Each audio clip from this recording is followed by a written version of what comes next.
اعوذ باللہ من الشیطان الرجیم بسم اللہ الرحمن الرحیم وَيَسْتَفْتُونَكَ فِي النِّسَاءِ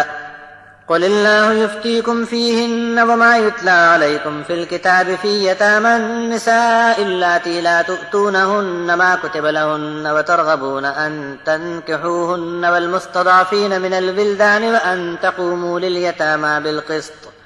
وَمَا تَفْعَلُوا مِنْ خَيْرٍ فَإِنَّ اللَّهَ كَانَ بِهِ عَلِيمًا وَإِنِ امْرَأَةٌ خَافَتْ مِنْ بَعْلِهَا نُشُوزًا أَوْ إِعْرَاضًا فَلَا جُنَاحَ عَلَيْهِمَا أَنْ يُصْلِحَا بَيْنَهُمَا صُلْحًا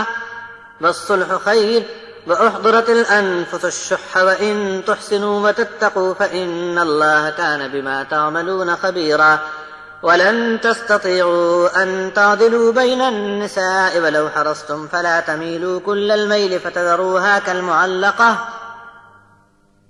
وَإِن تُصْلِحُوا وَتَتَّقُوا فَإِنَّ اللَّهَ كَانَ غَفُورًا رَّحِيمًا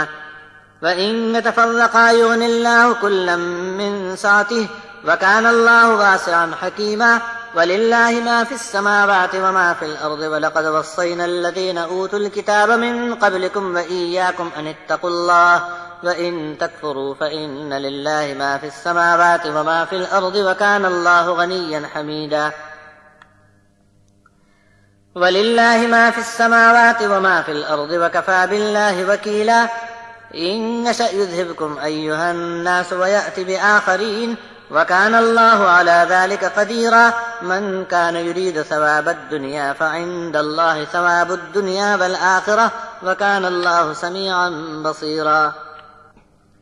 یتیم عورتوں سے نکاح کے حکم کا آپ سے فتویٰ پوچھتے ہیں، آپ کہہ دیجئے کہ خدا تم کو اس کی اجازت دیتا ہے، اور جو کچھ اس کے پہلے تم کو کتاب میں سے پڑھ کر سنایا گیا ہے یتیم لڑکیوں کے بارے میں ہے کہ ان کا جو کچھ حق نکلتا ہے وہ دیتے نہیں تھے، اور ان کے مال یا حسن کے سبب ان سے نکاح بھی کرنا چاہتے ہو تو اب تم کو اس اجازت کے بعد حق ادا کرنے میں کوتاہی نہیں کرنی ہے۔ اور یتیم بے بس بچوں کے متعلق بھی یاد رکھو کہ تم کو ان کے بارے میں انصاف پر کھڑے رہنا ہے، اور جو نیکی بھی کیے جاؤ گے اللہ کو ہر حال میں معلوم ہے۔ اگر کسی کو ڈر پڑ گیا ہو اپنے خاوند کے لڑائی جھگڑے سے یا جی بھر جانے سے خاوند بے رخی کرتا ہو تو ان دونوں کو کچھ بھی گناہ نہیں کہ آپس میں کچھ صلح سمجھوتا کر لیں، اور صلح میں خیر ہے۔ اگرچہ نفس کا جھکاؤ تنگ دلی کی طرف ہو جاتا ہے پھر بھی احسان کرتے جاؤ اور پرہیزگاری سے کام لو، اور سچ جانو کہ اللہ کو تمہارے سب کاموں کی خبر ہے۔ اگر تم چاہو تب بھی ایک وقت میں کئی عورتوں کے ساتھ یکساں سلوک نہیں کر سکو گے تو پھر ایسا بھی نہ کرنا کہ ایک ہی طرف زیادہ جھک جاؤ اور دوسری کو معلق ادھر لٹکتی چھوڑ رکھو۔ اور اگر معاشرت کو ٹھیک رکھو گے اور بچنے کی باتوں سے بچتے رہو گے تب تو اللہ قصور معاف فرمانے والا اور رحم کرنے والا ہے۔